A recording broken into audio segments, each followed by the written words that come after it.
Toronto.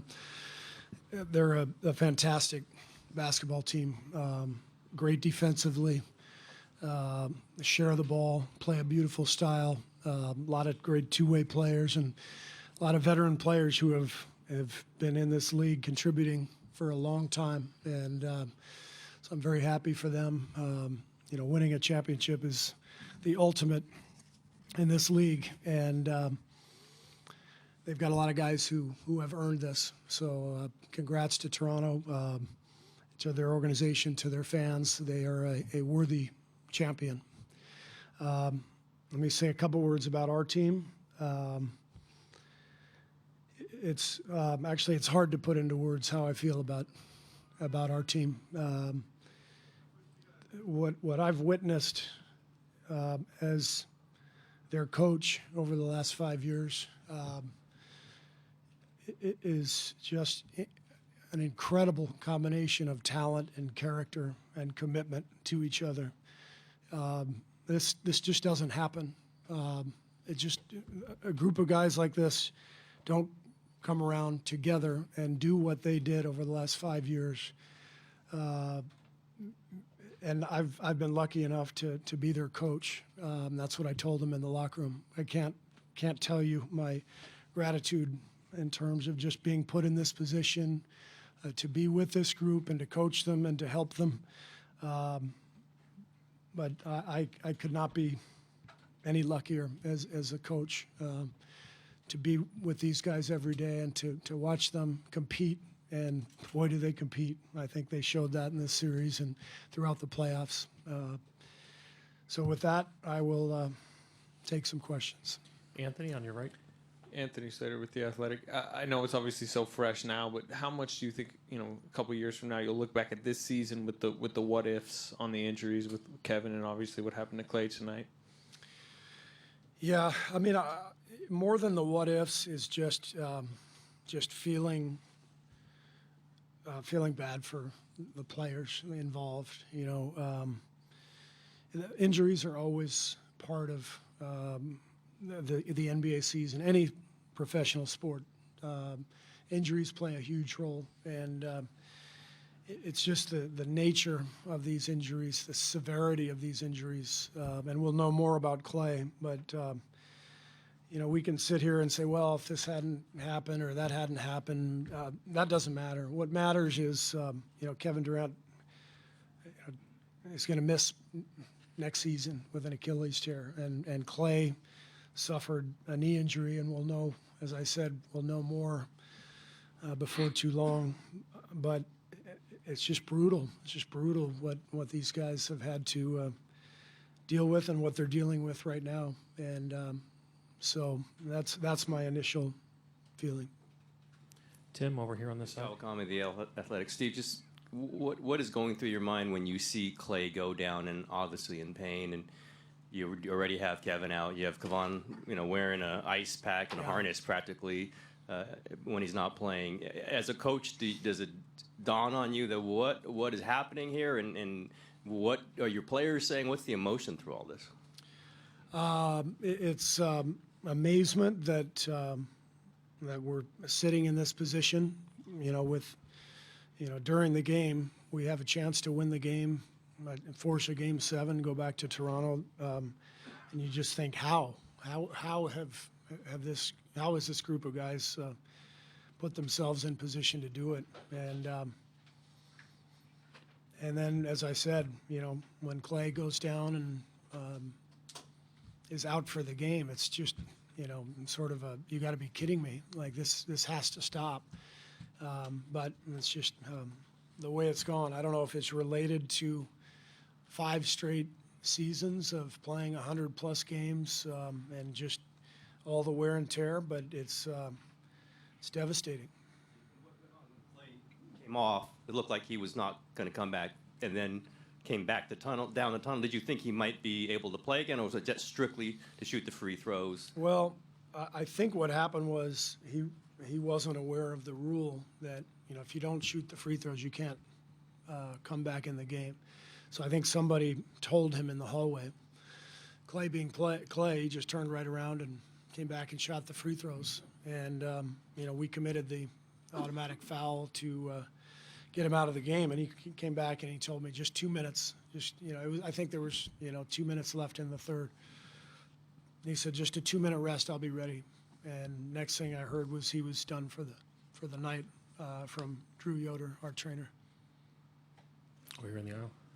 Coach, Sandeep Chanak with Yahoo Sports. Before Clay got hurt, 30 points. He was rolling, and big if here. But if he doesn't go down, how do you think the game plays out? Doesn't matter. He went down. Mark, right here, two. Couple of rows up. Steve, Mark Schwartz, ESPN. You talked about the commitment that these guys have to one another.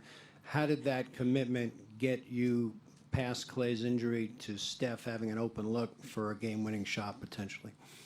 Well, they're a gifted, competitive group, and even without the injured players, even without Clay, even without KD, you look out on the floor, you still got a lot of great basketball players. Andre had a huge night for us. We had to have that. Somebody had to come in and score for us tonight, and Andre did that. Draymond was fighting like crazy all night. Looney with, a fractured chest cartilage, fighting and fighting and fighting. And I thought DeMarcus came in, gave us good minutes. So we just kept going, and I think our guys relied on their experience of being in this moment. They don't get nervous. I think they just keep playing, and we had a chance. So they fought and gave it every opportunity. When Steph took the shot, what went through your mind? I just thought it was in. I always think every shot Steph takes is going in. So, but they don't all go in. So, but what a warrior, no pun intended. Steph was getting hounded this entire series. Toronto did a great job on him, sending 2-3 people at him, hounding him and harassing him, and especially without Clay to rely on in that fourth quarter. I thought he got a little worn down. Mark, last question here. We have Draymond now coming up. It's Steve, Mark, Medina Bay Area News Group. When you look at DeMarcus and the journey he took with overcoming the different injuries and how he fit in with his team, where would you put this season in context for him? I was really pleased with the way DeMarcus performed the last couple games. He came in and gave us huge minutes and gave it everything he had, committed himself to the team and came off the bench and kept us going when we needed him. So, tough season for him in terms of coming off the injury and then getting injured again in the playoffs. So it was not easy for him, but I think he contributed, and I think he learned a lot, and I think our guys really enjoyed being around him. I know I did, and he helped us. He helped us win a lot of games. Thank you, Coach. Draymond will be right up.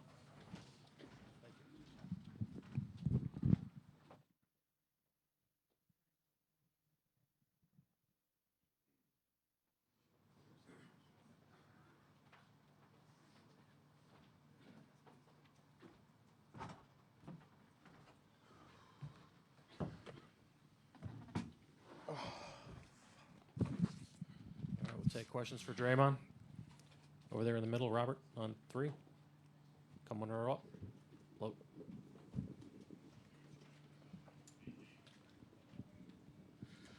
Draymond, Robert Littell, BSO. What does this say about this team, the fact that you guys went through all of this and still was able to get it to a Game 6?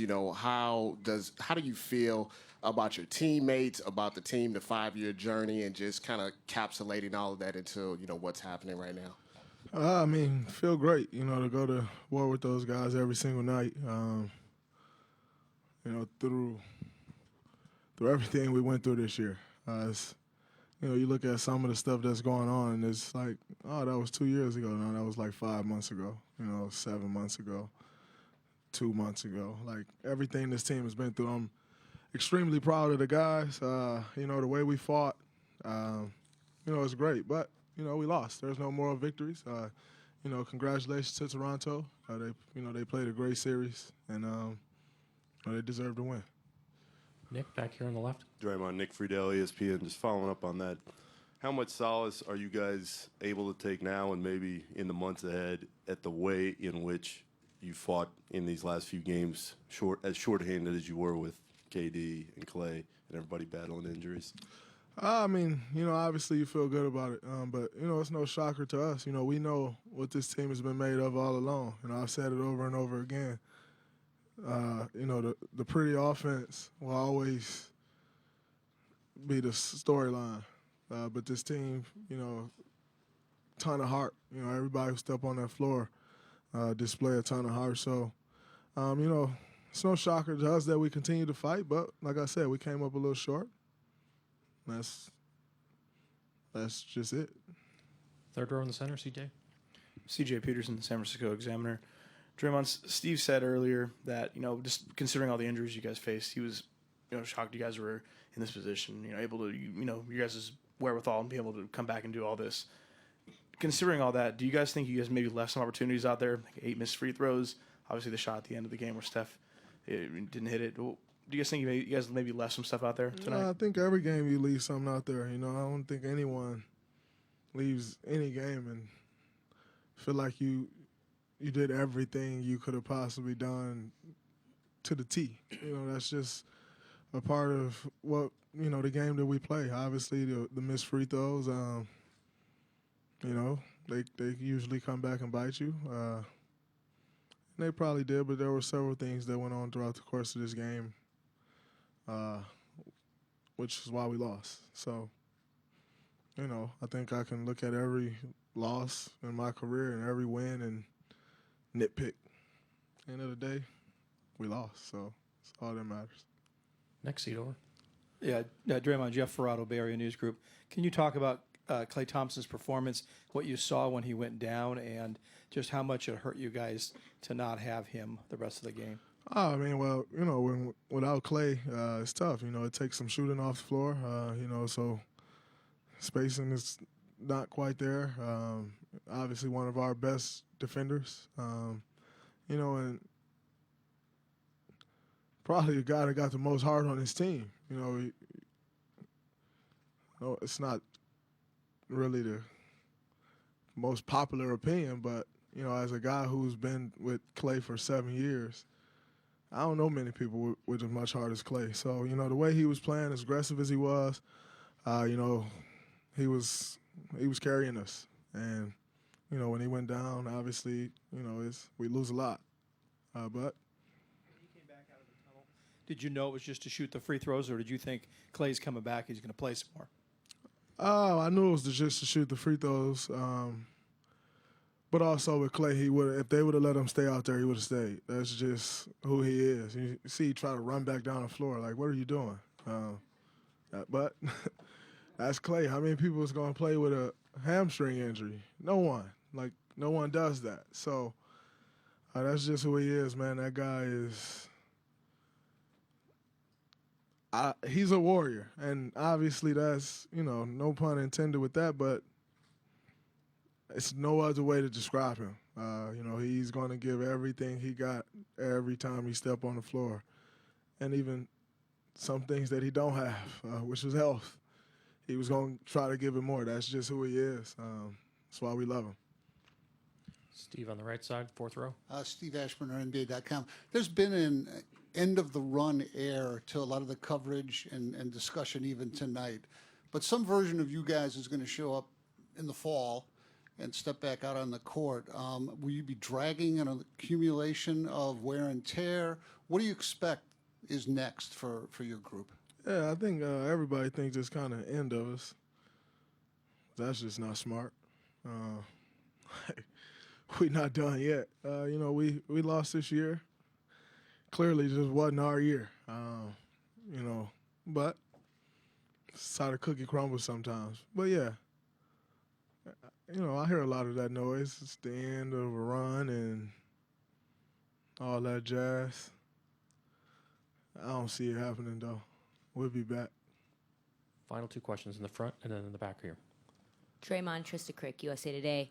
just to go back on Clay, I don't know. I'd just be curious to know if you know this. Did you know he was doing jumping jacks in the tunnel and trying to run back and forth? No, I didn't, but it does not shock me one bit. Clay he's crazy, to say the least. He loved to play basketball, and no matter what he's got, he's going to try to be out there on the floor. So it's not shocking at all. And I'm sure he tried to get back out there on the floor, and they just would not let him. And so, it sucks. Obviously, we're praying that everything is okay. But that's a tough one. Last question, back right. Hey, Draymond, Rick Tittle with 95.7 The Game and Sports Byline. Knowing that if you got another T, you were going to miss potential Game 7, did you adjust your game at all? Was it on your mind, or did you just play the same you always do? No, it wasn't on my mind. I'm not an idiot. I know that I can't get another T, so I'm not really going to flirt that line. I think, if you look at, this entire year, there was a lot of noise about players and officiating and the back and forth, and I think over the course of the last 8 to 10 weeks, that all has been cleaned up. From both sides. Officials, I think, were a lot better in communicating with us, and I think players, in turn, showed the same respect to those guys. So, I had some conversations with officials today, but that's allowed. I think there's kind of this narrative of we don't work together. We all work together to put a great product out there on the floor and represent this league the way we all want it to be represented, as we all are part of the makeup of this league. So, I had conversations with officials, but yeah, I'm far from dumb as people think I am. I know I control myself a tad, just a little bit. Thank you, Draymond. Appreciate all y'all this year. It's been great. Y'all have done a great job of helping grow this game, so thanks to everything y'all do, for everything y'all do. Thank you.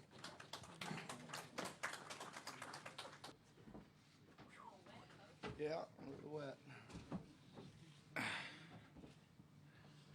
Had a lot of bottles of champagne in there. First question in the middle on 4.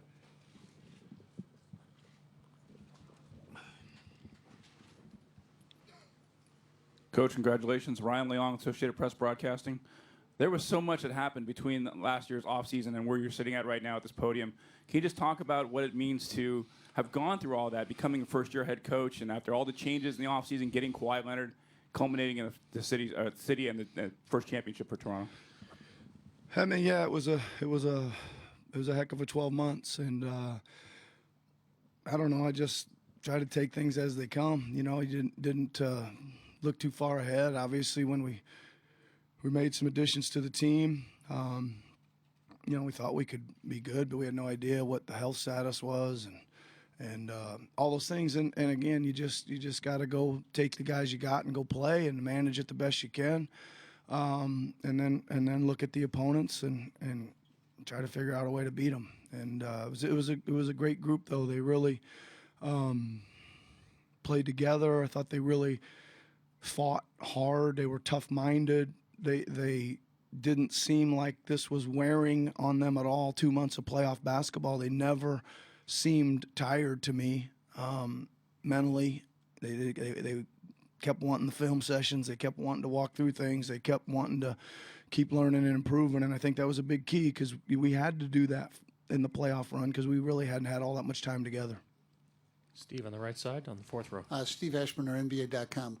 Nick, every Eastern Conference team that began the season aspiring to get to the finals knew there was a good chance that they would run into the Golden State Warriors.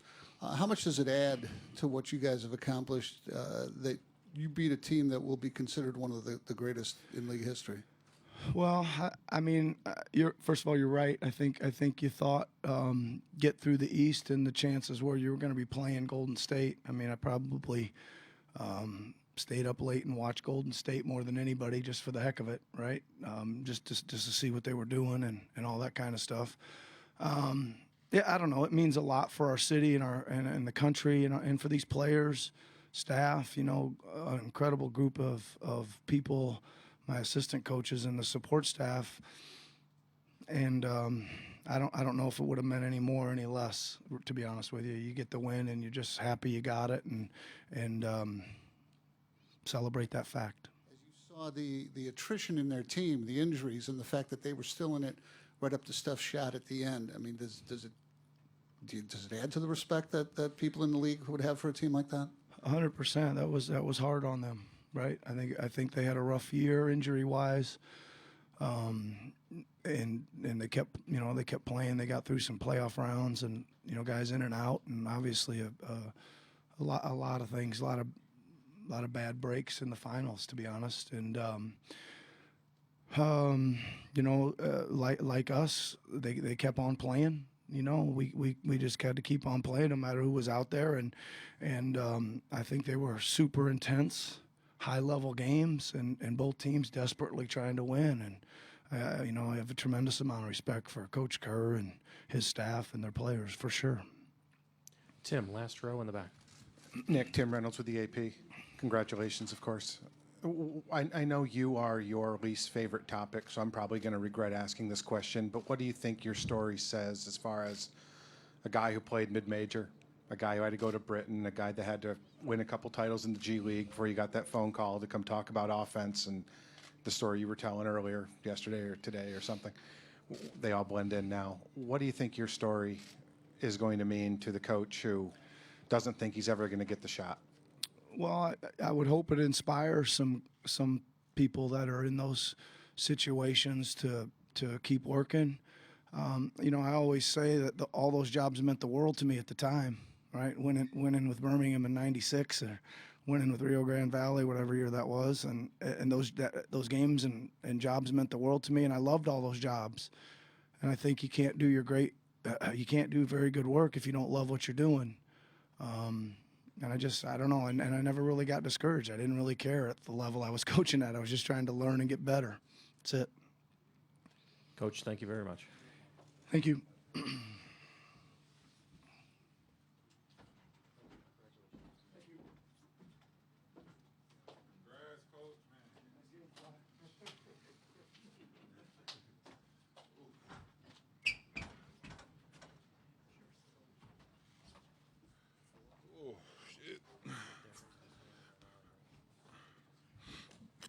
First question towards the back. Kawhi, Paul Antunes, ESPN Brazil. Congratulations. I'm just wondering, when you first got traded to Toronto, what went through your mind? Was it one of your preferred destinations? And how did your feelings evolve or change during this run, and how do you feel now? I mean, we all know where my destinations were. But obviously, like I said, when I was there on my opening day meeting, that, I was focused on the now. And, I wanted to make history here. And that's all I did. I just, I'm still playing basketball no matter what jersey I have on. And the guys here been, making runs in the playoffs before I came. So I know they're a talented team, and, I just came in with the right mindset. Let's go out and win ball games. I text Kyle probably a day later or the day that I got traded and told him, let's go out and do something special. I know your best friend left. I know you're mad, but, let's make this thing work out. And we're here today. Mark here in the third row. Kawhi, Mark Schwartz, ESPN. Wondering what went through your mind when Steph Curry had that look, and whether you thought that the game could be in their hands at that moment, and also your thoughts on when Klay Thompson went down with that injury. Well, first I'll start with Klay. I hope he's okay. I never want to see a good friend of mine go out like that. I hope he's able to, recover from it, or, nothing's serious. And I just, when he went down, I would I just really thought about him. I didn't care about the game that much, and once he left, we got to flip our mindset back to like trying to beat the Warriors. So that's what I did, and with the shot with Steph, it didn't look like it was a good shot. I mean, he hits those shots, but I wasn't too worried about it at that moment. Obviously, he can make that. He made it millions of times, but I just was focused on the rebound. I've been in situations like that in the finals that I lost up 2 or 3 points, and we lost that game because of rebounds. I forgot who shot the ball. I mean, you guys know the story. It was the last 2 possessions for Miami. They got 2 chances to shoot threes. Well, 4 chances at the basket out of 2 possessions. And that was my focus. I was just trying to get the rebound. And once he missed the ball, I tried to keep tipping it so some more time could run out. Didn't want to grab it right away so they could foul me. And Draymond ended up with it with 0.9 seconds and called a timeout and kept moving from there. Reed in the back. Kawhi, Reed Forgrave with CBS Sports, straight ahead. You've been through this roller coaster of a couple years, and now you're sitting with the Finals trophy, the MVP trophy next to you again. And I'm curious how these couple years have changed you as a man and changed the way you look at faith and kind of your priorities in life. Well, just the year last year, a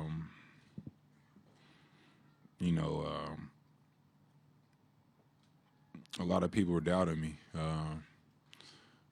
Thought I was either faking an injury or didn't want to play for a team. And that was disappointing to me that was out in the media, because I love the game of basketball.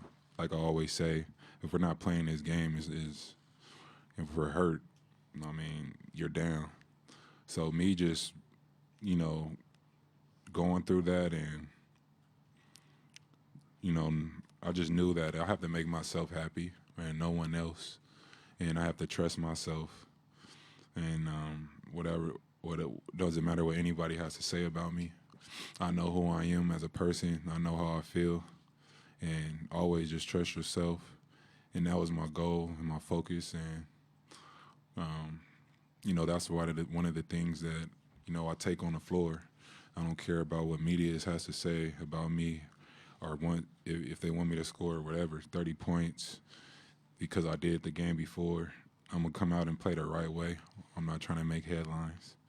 And, that's just things that, I pretty much learned just throughout this journey of being in the NBA. So, I mean, that's how I just keep growing up as a man, and that's why I say I just think about my past life and try to learn from situations and be wise and learn from others. Last 2 questions standing on the left side. Kawhi, Dan Weinke with the Los Angeles Times. Along those lines, you since media day, you've said, I just want to play basketball. I'm curious what it was like emotionally to hear that final horn, to know that a year after you had basketball sort of taken away from you, that you were able to be on stage with an MVP trophy, to be in a locker room. What did that mean to you? It meant a lot. Like I said, last summer was tough. I was still rehabbing, and just trusted the process really with myself, and told myself I'll be back.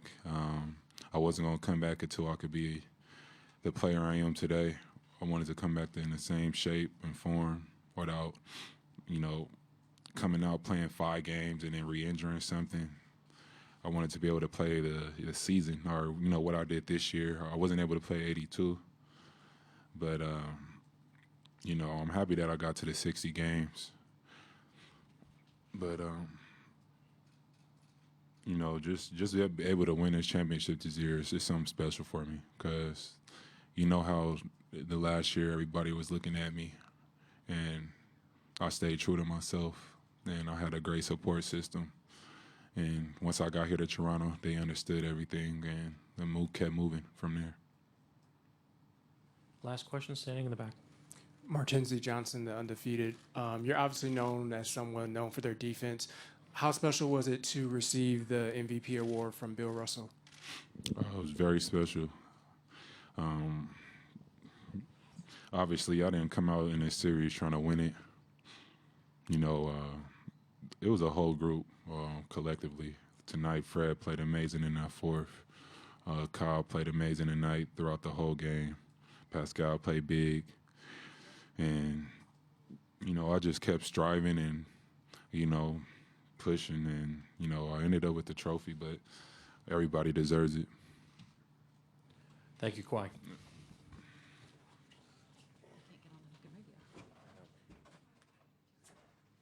Thank you.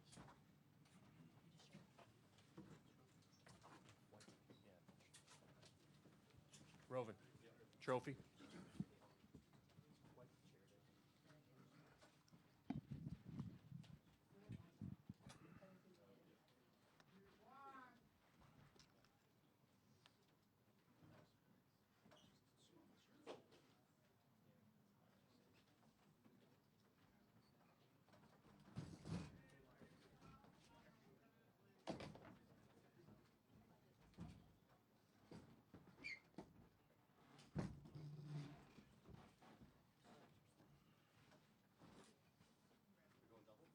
No, no.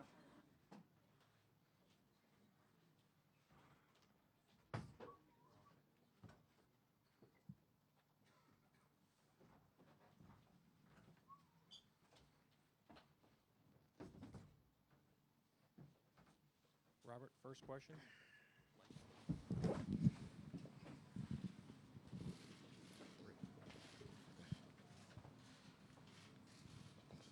Go ahead.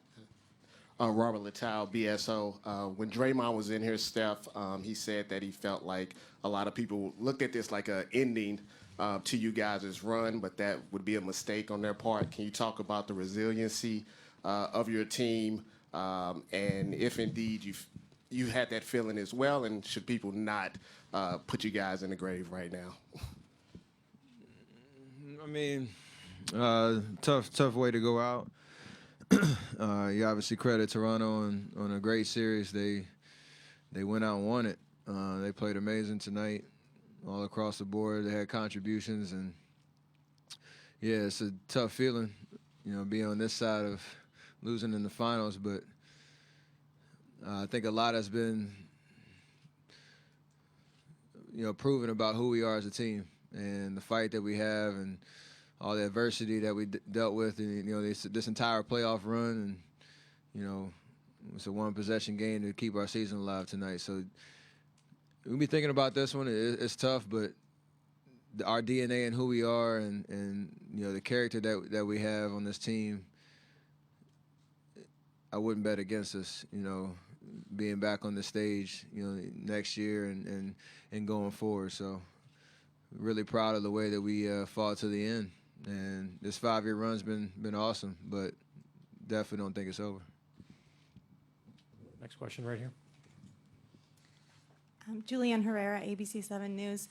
Despite the loss, can you just talk about all the emotions you're feeling that this is the last game at Oracle? I mean, for these fans, this is their Roracle. They love this place. And what are you feeling now that this is really over?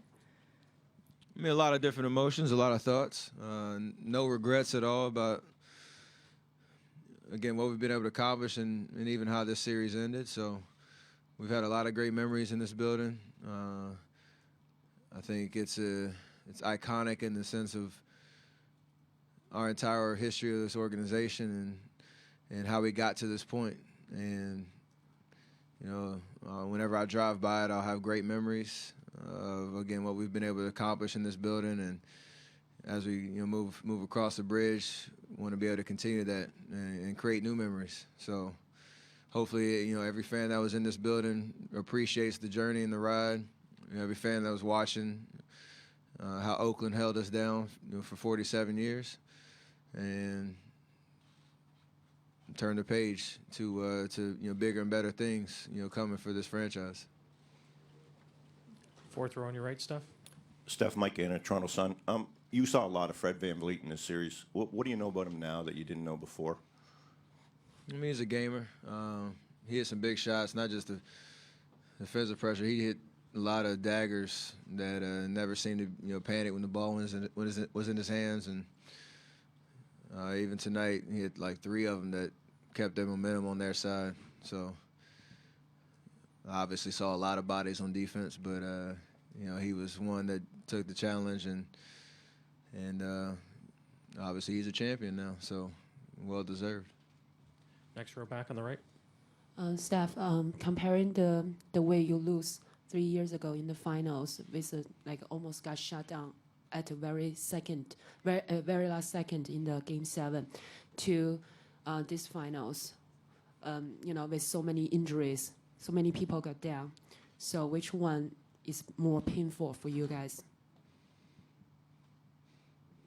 I mean, losing hurts no matter what the situation is. Nobody likes that feeling, whether it's a game 7 or game 6 or what have you. But I'll echo what Draymond said. It's kind of how do you respond and what do you how hard do you work to try to get back to the stage.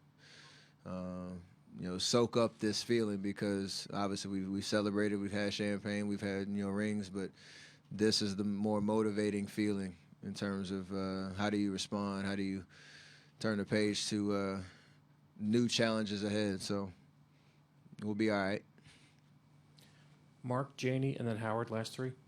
Steph, Mark Schwartz, ESPN. First, can you explain how you felt watching Clay go down? And secondly, how much did you have left at the end when you had that look to possibly put your team ahead and go on to game 7?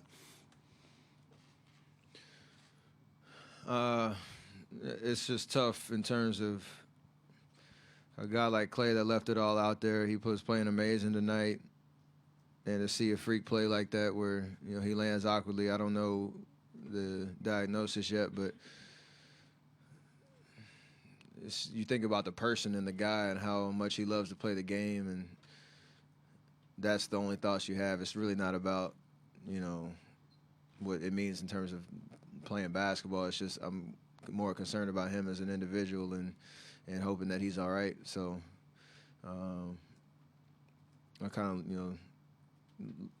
leave it at that. But the shot was one I take 10 out of 10 times, and we ran a play that was kind of we got a decent look off of kind of a bobble catch, and I could see the rim, so I shot it.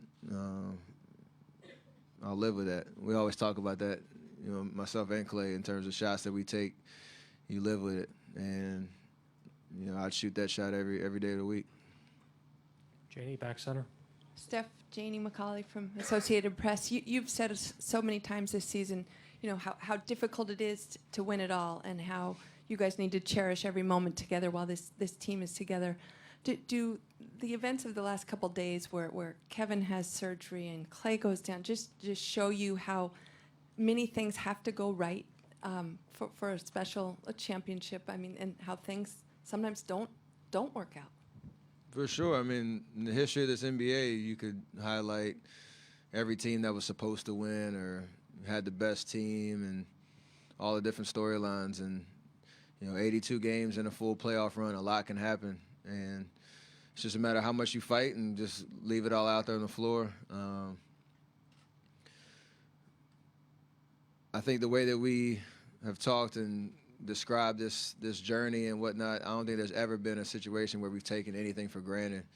And that's something I can look back and just we all can hold our head high that, we gave it everything we got. To your point about, 2 guys who would go down and the game's kind of taken away from them in those moments, it's not a good feeling at all. And it's kind of a helpless feeling in terms of, 2 freak plays that, send these guys back to the locker room. So it's tough, but it's part of basketball. It's part of the game. Again, I just, hope their recoveries are strong and they come back, better than they were before. Howard, last question here on the left side. Howard Beck from Bleacher Report. Steph, when you think about the toll a 5-year run can take, all the extra games, you think about some key free agencies, the injuries. Sean has talked about possibly retiring. Does this feel like, if not necessarily the end, then kind of a major transition point for who you guys have been? You expect serious change potentially coming forward? I mean, I'm not sure. There's a lot of obviously decisions that will go into the summer, and we'll deal with those accordingly. But yeah, I think true champions like we are, we should be able to adapt and keep the same kind of DNA no matter what our roster looks like next year, and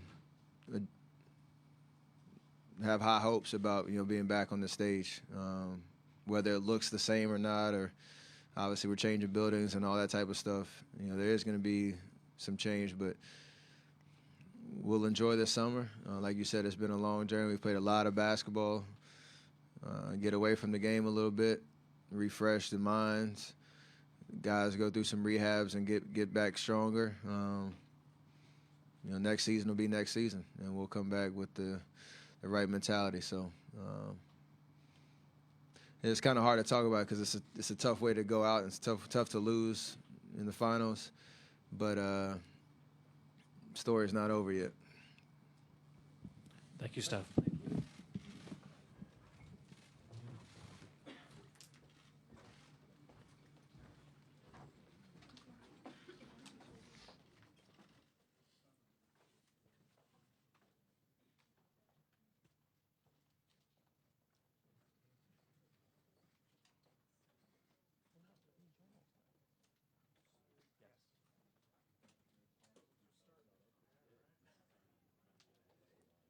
Marc Gasol will be in here next. Again, Marc Gasol will be in here next.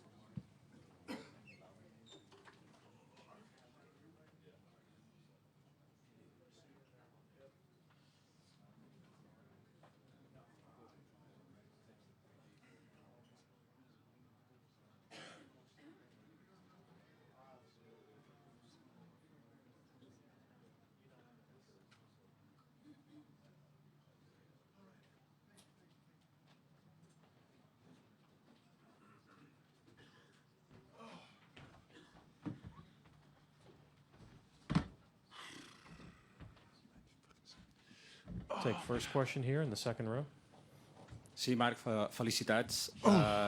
Com valores això que t'ha passat avui i com valores el fet de que tu també ho tinguis com el teu germà? Disfrutant moltíssim del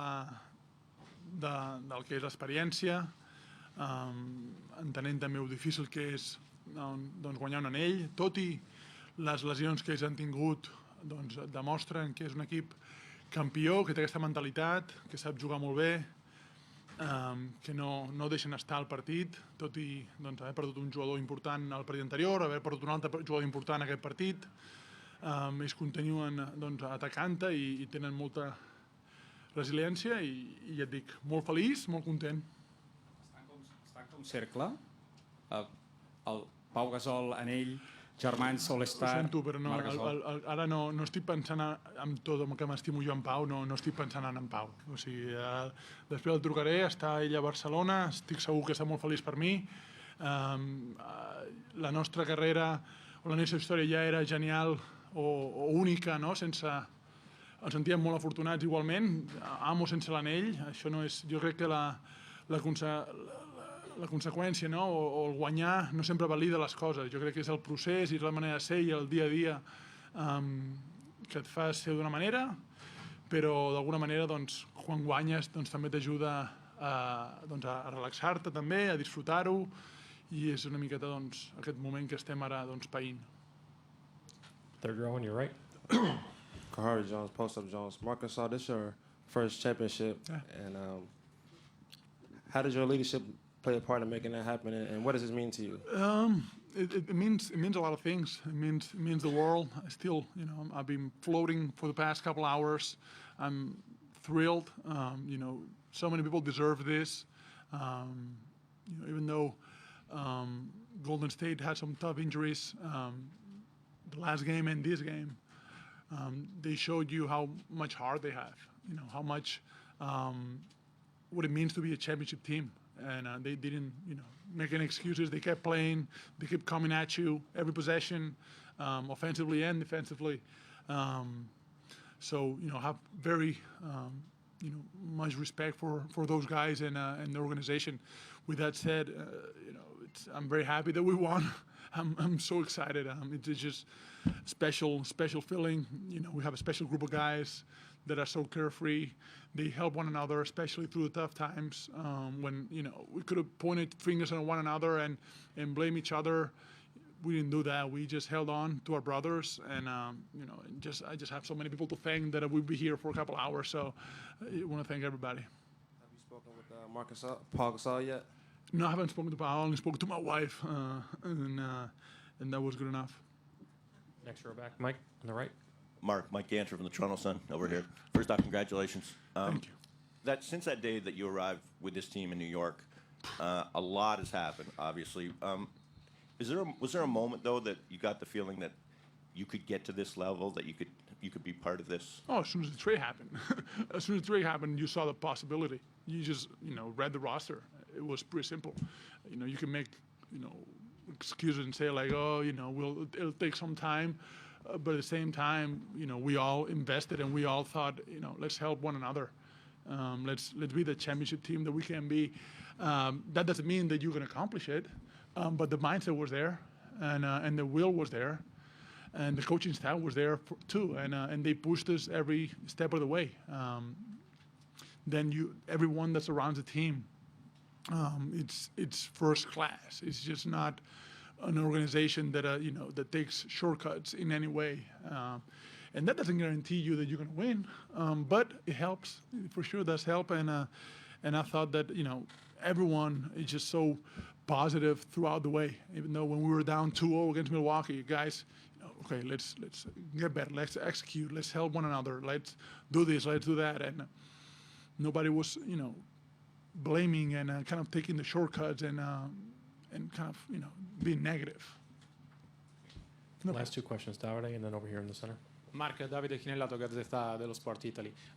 Two questions. First one, what makes this team special? You almost answered, but you know, you arrived in February. What kind of team you found back then when you arrived, and how did you guys grow till becoming the NBA champions? Just look at the roster. Yeah. Just look at the roster of that team. You go, you look at the depth of them. Then you look at the bench. You look at the young players that they have. You see the coaching staff, their mindset. You look at the front office, their mindset they have. You know, and it goes from top to bottom. Ownership, you know, trainers, physical therapists, chefs, everything. It's a top-class organization. They're all about winning, and doesn't, like I was telling your colleague, it doesn't guarantee you're going to win, but it does help that everyone has that, you know, the championship mentality, and I'm so happy that they got it, because everyone in Toronto and Canada deserves this, because they fought for it. I'm sure the Jurassic Park is going a little crazy right now. I just hope everybody's okay. But I'm sure there's a lot of people very happy because we've shown a lot of resilience and togetherness. Second part of my question is about Sergio Scariolo. How much did he help you becoming part of this team? Tremendously. He helped me tremendously understand, you know, the schemes offensively. He was in charge of a lot of the offense. Defensively, he's always someone that I've been through a lot of battles with, and Sergio was great. And I'm happy that we got to live this together, because we started training camp in a month again. So, you know, it's a different challenge now with the World Championship, but I'm going to be soaking in ice for a couple of weeks. Last question in the fourth row. Marc, ¿qué tal? Buenas noches. Carlos Ramírez de Telemundo para toda el área de la Bahía. Felicitaciones. Primero que nada, dos preguntas rápidamente. Lo has ganado todo en el mundo del básquet, salvo tal vez el olímpico.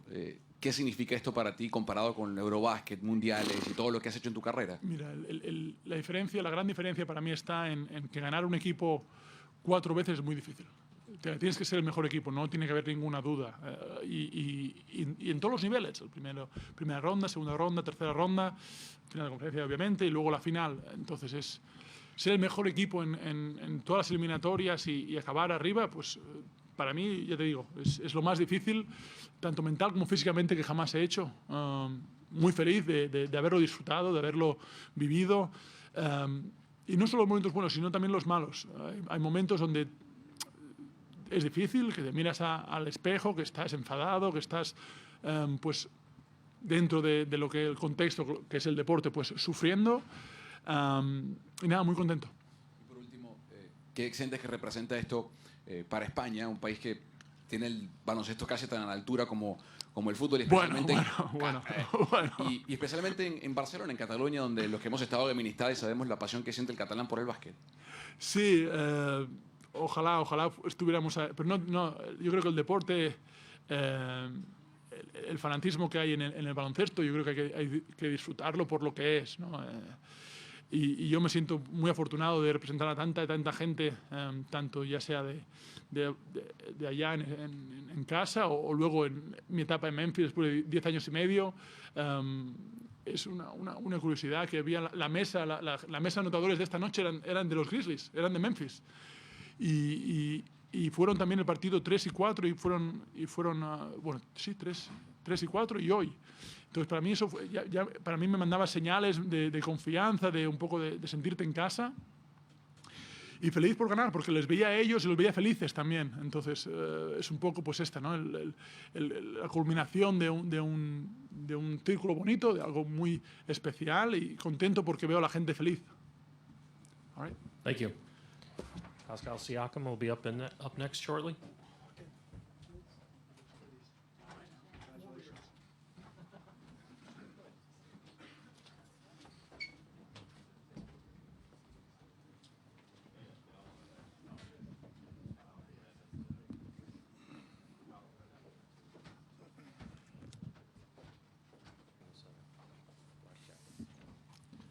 First question, third row on your right.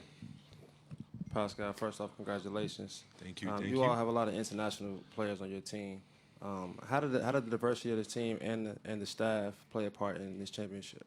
I think it meant a lot, just having guys from different countries and speaking different languages. I think it kind of like got us close together, and you kind of have all those little kind of friendship with guys that you can speak the same language with, and from Spanish to French to English, different cultures, and I think it kind of represents Toronto in general, having that diversity.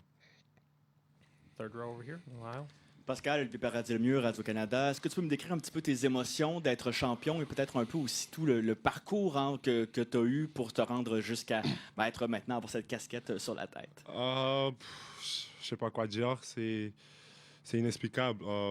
Juste être ici, avoir l'opportunité de jouer et de gagner la NBA Finals, j'ai pas les mots en fait pour exprimer ma joie et c'est juste mon parcours, tout ce que j'ai fait, avoir l'opportunité d'être là aujourd'hui, de représenter l'Afrique, le Cameroun. Je pense qu'il n'y a rien au-dessus de ça en fait. Juste avoir ça et pouvoir gagner pour toute une nation, pour tout un continent, c'est vraiment, je suis top en fait. Second row over here. Pascal, congratulations. Valeria Rubino, V-Sport, Corriere della Sera. Can you tell us what the feeling is of being a champ? Did you realize what just happened? Yeah, hopefully I can I kind of like take it in a little bit, minute by minute. I mean, the champagne makes it hard, but it's amazing. It's amazing. Just excited, happy, kind of like seeing.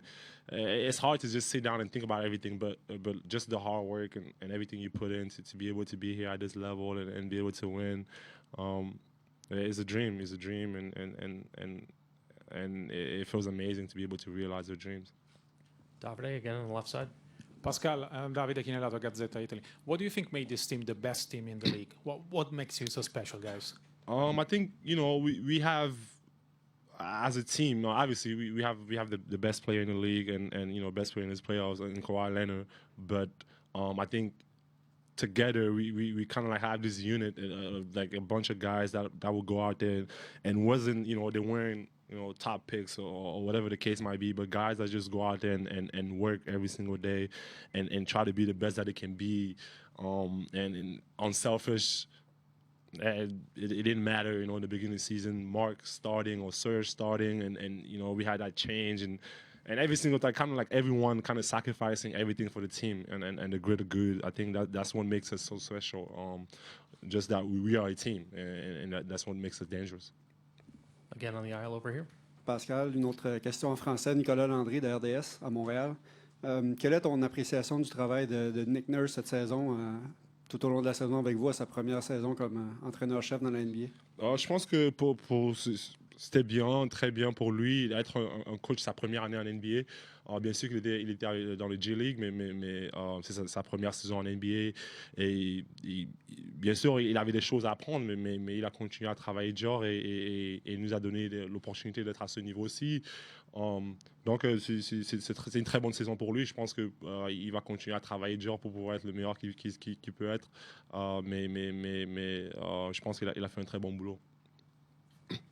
Robert, on the right side. Robert Littal, BSO. Nick Nurse has always talked about your improvement in your game and just how you expanded it out and everything. Can you talk a little bit about how he's been able to help you as a coach and what he brought to the team in his first year here to get you kind of to this point? I think, kind of like credit to him, just kind of using the pieces that he had and kind of seeing me being able to do different things on the floor and kind of exploring that and giving me a chance to go out there, not only me, but giving the confidence to guys like Fred and Norm and everyone, kind of like feeling like it's a equal opportunity type of team.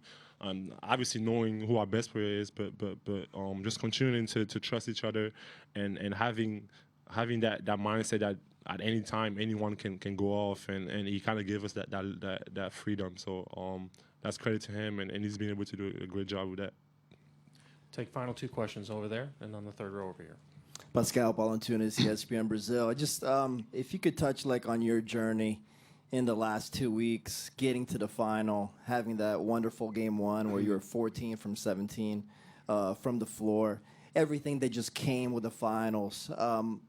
Can you describe that feeling and everything that you went through, please? Right. For me, it's a lot of ups and downs, man. And I think that's what make the journey so exciting. Just because you're not at your best, you're not the best that you can be.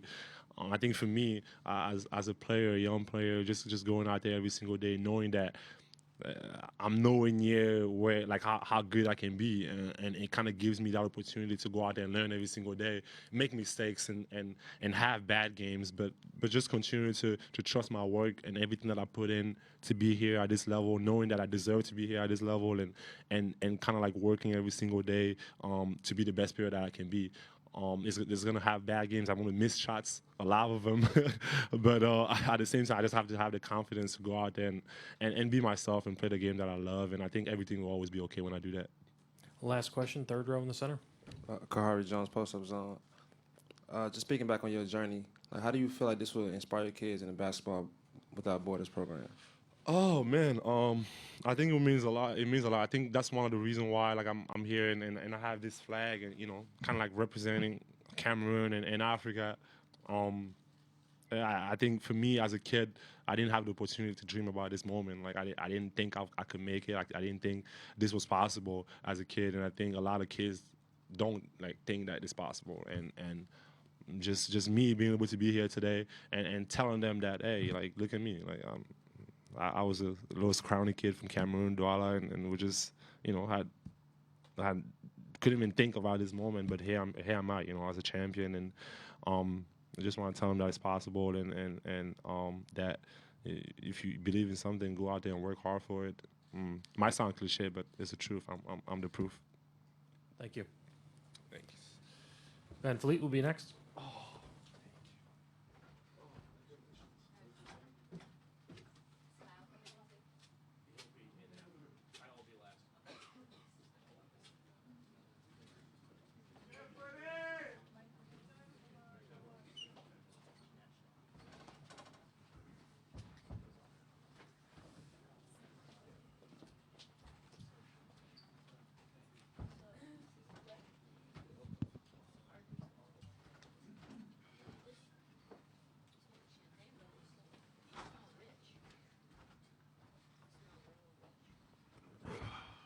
For Fred here on the third row, the aisle. Fred, someone asked to ask, is your son the real MVP of this series? Huh? If that's what you want, man, write whatever story you want. I don't even give a damn. Just unbelievably blessed. Obviously, I take family very seriously and hold it dear to my heart. So it came at a great time. And there's a lot of other things that go into that. I won't bore you with the details. But if that's a story you like, so be it. Second row over here. Has it been more about talent, more about the right tactics, more about heart and resiliency? What was the secret of this team? Why you're the best this year? It's all of those things. You nailed it. There's no one thing. We have a lot of talent. We're a very deep team. You go down this roster, there were guys who didn't even play who are very capable. And we have a lot of talent. And when that talent works hard and goes out there and pays it forward every day, then you have a chance to be special. And then when you're tied in and your coaching staff gives you good game plans and you go out there and try to execute and you work together, the sky's the limit. And we were able to do that over the course of the playoffs. Front row on your right. Hey, Trista Crick, USA Today. I'm curious as to your thoughts about the balance. You guys have guys that are obviously undrafted like you, guys from small schools, guys that were from Europe, but also multiple All-Stars on this squad as well. Are you guys a super team or no? We're NBA champions, so if that makes you a super team, I'll take it. People don't view us that way because it's untraditional. It's not the glam stars. None of our guys, probably other than Kawhi, are in that big boy club or the fanboy club of the NBA. We got guys who had to get it the long way, who had to get it out the mud, who had to get it against the grain, and we got a team full of them coming from all different places, all walks of life, all different life stories to get to this moment. But we got some talent. We got some talent for sure, and at the end of the day, going out there in the playoffs is about performing at a high level, and we were able to do that, over the course of 2 months. On your right, Steve. Steve Ashburn, NBA.com. Fred, 5 of the 6 games in this series were won by the road team, and that was done in 2 particularly difficult places to play, arenas. What's the key on this stage to winning games when you are, the traveling party?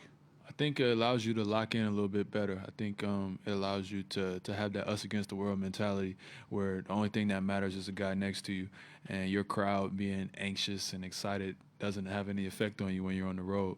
And it takes a different level of effort, and I think that for us, going on the road, it allowed us to take it up a notch more than what we usually do. You can't rely on the crowd to give you runs or to give you energy. You got to go out there and do it yourself. And, usually winning an NBA championship, you're going to have to win some games on the road, and we were able to do that. Mike, on your right. Fred, Mike Anderson, Toronto Sun. You spent a lot of time with Steph in this series. First off, did you get a chance to, at the end of it all, to sort of exchange anything with him? Yeah, just try to pay our respects and shake most of those guys' hands best you can. He was kind of the first guy I was next to. Just obviously letting him know how much respect and admiration I have for him, and vice versa. And we compete. We really compete together. We compete on this stage, and those guys are super competitors, as are we. So to be able to just in defeat, their guys are very gracious, and they know what it takes to get to this stage. So they were very, congratulatory as well. And just what was it like when Nick told you he was going to give you that assignment and put that on your shoulders? Yeah, I just try to own up to it. I try to live up to it. It's a big task. It's a big assignment, and I know what it meant to our team. So did pretty good over the course of the series. He got loose. It felt like he scored 1,000 points on me. As a defender, you never like getting scored on, so that was tough. And, that's obviously the toughest guy I had to guard for that long, every game, all game, 1 million screens. It's hard to push and grab. He's so good at drawing fouls. And so I just try to live up to the challenge and, accept the challenge. And hopefully I gain some respect there and, just try to help my team get wins. Fourth row over here on the left. Fred, Nick Nurse made some polarizing calls in this finals. He also put a lot of trust in you. Just wondering, in your opinion, how instrumental was he in the team's success throughout the seasons and in the finals? No, he's our head coach. And You guys kill head coaches when we lose. You know, coaches get all the blame, and when we win, players get all the credit. So that's just how it goes. But Nurse has been unbelievable. He's kind of been the captain of the ship, and he's weathered the storms, and he's kept us even keeled, and he's made some, you know, unusual adjustments and experimented things, and some things worked and some things didn't. But you know, he was trying. He tried everything. And you got to give that guy a lot of credit in his first year to win an NBA championship. Also want to give Coach Casey a lot of credit for building this team up to what it was. The guys who were here before, DeMar, JV, DeLon, Jakob, the guys who we built this up to what it was, and then to be able to take it to the next level this year. Give Nurse a lot of credit for steering that ship. Don't ask no damn question back there, man. Kyle Lowry, Toronto Raptors. Fred, how does it feel to be a world champion? It's unbelievable, man. It's unbelievable to have guys like Kyle Lowry on your team who step up and go for 15 in the first quarter, you know, but he should have had 50. But, you know, he slowed down, so I just want to come out there in the second half and bail him out and try to help him for his legacy. You know, they kill my man all the time in the playoffs. He gets more slander than everybody I ever seen in the league. And so to have him be able to hold that trophy up tonight, that's what means the most for us. Thank you. Thank you, Fred.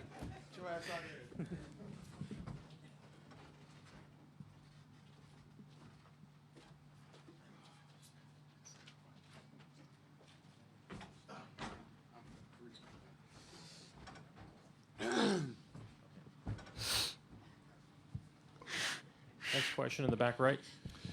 Kyle, Jonathan Cho with DIA-TV. Beginning of this season, I know that you are still trying to figure out the decisions by your GM, Masai Ujiri, especially trading your close friend DeMar DeRozan. Now that you guys have won the title, where are you at with that? How do you feel now? You know, when they made the trade, you know, as a friend, and my emotions was there, but I understood that, you know, I had to go to work, and I still play for the Toronto Raptors, so I knew that that's my job. My job was to go out there and to be the best basketball player I can be. And how I feel now is we won a championship. I mean, it's a great feeling. Bruce on the left. Kyle, Bruce Arthur from the Toronto Star. You've been in this organization for a long time. This has been your goal for a long time. But your whole basketball career, you felt undervalued.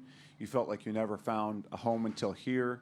And even in your Toronto career, there have been ups and downs. Can you put into words what this means for you, for Kyle Lowry, after everything you've been through kind of your whole life? Words can't explain how I feel. It's been a long, long time, 13 years. Of NBA basketball, a couple years of college, you know, a couple years of, you know, high school basketball, and to be able to say I'm a world champion, you know, it makes me feel great. And to do it with a group of guys that we did it with is amazing. Like, it's just, you know, it's kind of still surreal. It hasn't hit me yet, and you know, I'm still kind of in this moment of just like, you know, is this real yet? And for me, just at the end of the day, I work extremely hard on my game. I work extremely hard on myself, and I am extremely hard on myself. And I'm happy to be able to say I'm a champion, and it's been a long time coming. In the front row on your right. Kyle, Trista Crick, USA Today. Fred was sort of joking when he was talking to you about you being one of the most slandered guys in the league. Do you feel that that's sort of the case? Obviously, it doesn't matter now. People got their own opinions. They gonna say what they want to say. They always have. I hear them, I listen, you know, but they don't affect my life. You know, everyone has their own opinions, and I go out there and I do my job to the best of my abilities. And people that know, you know, my teammates, the organization, they know what I bring to the table, and they appreciate what I do, and you know what I've done. And I score 0 points. People, you know, blah blah blah. I do this. I don't score. I understand, you know, what people say. I hear them, but if we win a game and we win as a group, and that's all that matters. Winning is all that matters to me, and you know, I'm at the highest level of winning right now. Michael, over here, fourth row. Kyle, you had the ball in your hand a couple of times at the end of Game 5, and you know they ended up forcing a Game 6. Where between those 2 days did you make up your mind that you were going to come out and impose yourself the way you did offensively in the first quarter? I took what the game was going to give me, but I wanted to be aggressive. You know, I look back at every game we've played and we won. I've shot, you know, double-figure times, and I was more aggressive. And the games, you know, I think besides game one, but other games, all the other games that we won, I was more aggressive offensively, makes or misses. But you know, people thought that we would kind of be like, oh man, we gave away game 5, but the group of guys that we have, we've been able to stay level-headed the whole time and understanding that we had a team that was going to come out here and play extremely hard. Fans were going to be loud, and they were going to fight to the death. And that's the one thing about that group. They fought to the death, and they got some great guys down there, great coaches. And, you know, we tip our hats to those guys because they you know, they're the definition of champions. What did you learn about Kawhi during the last 2 months that you didn't know from the regular season? How tough. I mean, it's a lot. I mean, he's unbelievably good. He's been showing it all year. It's nothing you can, you know, he's shown us this all year. And, yeah, he's in NBA Finals MVP again. Back right. Steve Futterman from CBS News. Congratulations on being an NBA champion. Thank you. You talked a bit before about the long NBA career, your college career, high school career. It's a long journey, and length does not necessarily mean you're going to have one of these happy endings. Can you talk about the satisfaction? Because there are many great players that you know probably don't get to this point. You have achieved this, and the thrill and the beauty of the satisfaction you have of being an NBA champion. It's kind of crazy, you know. There's a lot of guys that has this same journey and they haven't been able to get to this point. And you know, I'm just so happy to be able to be a part of it and to say I'm an NBA champion. You know, I don't take it for granted at all.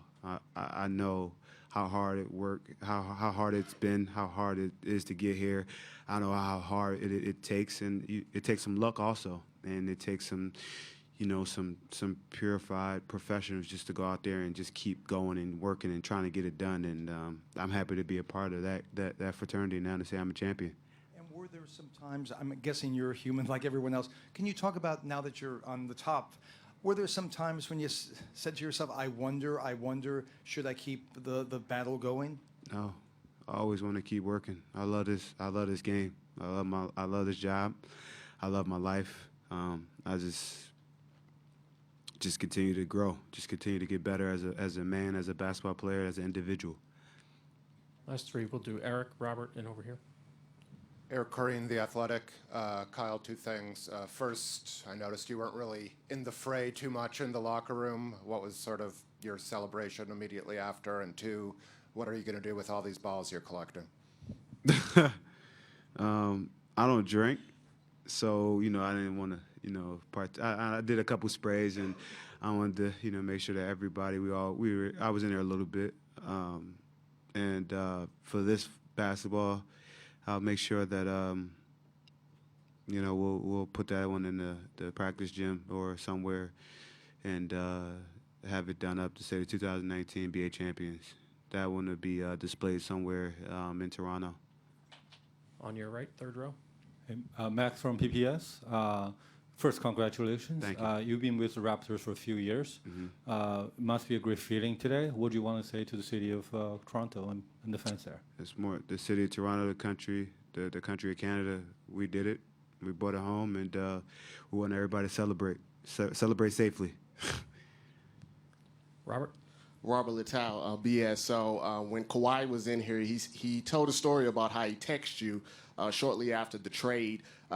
He said he knew you were upset, but, you know, wanted to talk to you. What did that mean to you to hear from him directly about that at that time? And then just kind of a last question, how does it feel as a team and a country to break the Drake curse?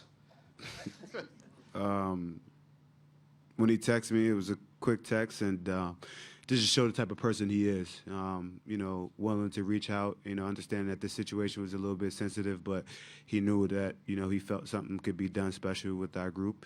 And I don't know nothing about the Drake curse. That's my homie. That's my friend, so I don't know nothing about a curse. Thank you. Thanks, Kyle. This concludes the session in here for tonight. Thank you. Safe travels, everyone.